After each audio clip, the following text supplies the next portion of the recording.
Kanina pa siguro yan, no? Nakipagunahan pa to. Grabe, buti hindi siya nahulog dun sa ano, sa baba, kundi laglag siya sa ibang sasakyan. Pangalawang beses na natin naka-encounter ng ganyan.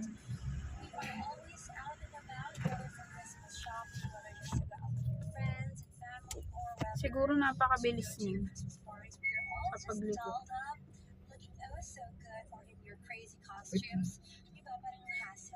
Wala ka, muntika na siyang malaglag.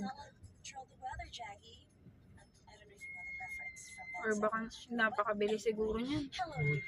Malaglag. Buti malakas yung barrier.